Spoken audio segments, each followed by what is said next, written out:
Hello, founders, aspiring entrepreneurs. Welcome to the Indian startup community. We've all seen the headlines. Indigo, the airline that carries nearly two-thirds of Indian domestic passengers, cancelled over 1,000 flights in just a few days. They even shut down all departures from Delhi for a time. Their on-time performance plunged to a jaw-dropping 8.5% at 6 major airports. This isn't just an operational issue. When a company's failure can bring the entire country's air travel to a halt, it becomes a systematic macroeconomic event. Today, we're just not looking at the cancellations. We're doing a deep dive breakdown on the structural failure of India's aviation market, the regulatory stress test it exposed, and the core design lessons that every founder needs to take away from the Indigo meltdown.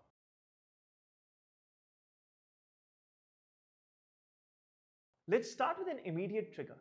Pilot fatigue rules. Since November 1st of 2025, the DGCA enforced revised safety rules, officially known as the Flight Duty Time Limitation Norms.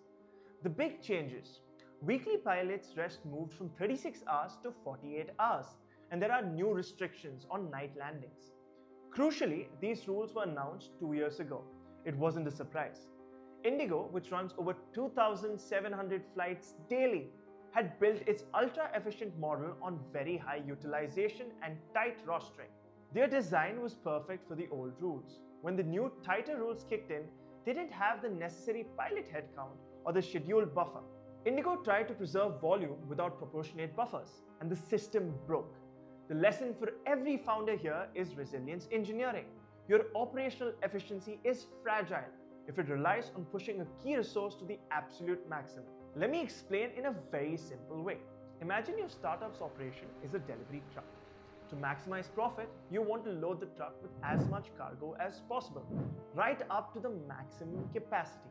If your truck is loaded to 100% capacity, what happens when it hits a pothole, which could be a regulatory change, a supply chain hiccup, or a small operational error? The tire blows.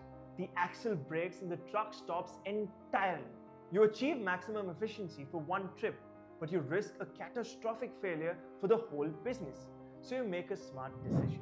Instead of loading to about 100%, you deliberately load to about 80% capacity. That 20% gap is your buffer or margin for safety. Indigo failed this stress test. The second and most structural problem is the market concentration. Look at the numbers from August 2025. Indigo alone holds 64.2% of the domestic market.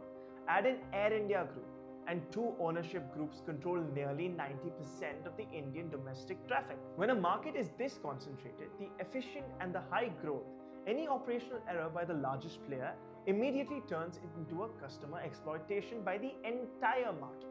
As Indigo failed, what did other airlines do? They behaved like a cartel under stress. Fares surged. We saw one-way tickets from Chandigarh to Bangalore jump to 28,000. Mumbai to Delhi economic fares crossed to 51,000, which is the price of a business class ticket in many richer markets. Passengers were left helpless, switching to fully booked Vande Bharat trains. Now let's look at an investor perspective. This changes the risk calculation. We've been underwriting airlines purely on growth. Now the capital markets must price them with regulatory sensitivity, crew economics, and concentration risk much more explicitly. Growth without resilience is just like a ticking time bomb. Now, the third part, the regulatory stress test. This crisis arrived 1 year after the Parliament replaced the 1934 Aircraft Act with the Bharatiya Vayu Yan Vidayak 2024. Well, here's the most controversial part of the crisis. The government's response to the DGCA, which is supposed to be the independent safety watchdog, is seen by many of having too much centralized power. When Indigo collapsed under the weight of its new safety rules by the DGCA, stepped in and it did something shocking. They temporarily suspended those very safety rules, yes, the ones about the pilot rest, just for Indigo. Pilots cried foul, saying it was safety risk. This looked like a system bending over backwards to save the biggest player. The takeaway for you, the founder: when your market is dominated by monopoly, the rules are often written or rewritten to ensure the big guy doesn't fall, even if it hurts competition or consumers. So what did we learn here? The Indigo meltdown was caused by a tight operational design that hit a non-negotiable safety rule. Magnifying into a national crisis, because one company controls 2/3 of the supply. Now, the key takeaway from the Indigo meltdown applies far beyond aeroplanes. It exposes a structural flaw in the Indian business strategy over the last decade: volume chasing. Volume chasing is a business strategy where the main goal is to grow in size or volume of the business as fast as possible, often at the expense of everything else.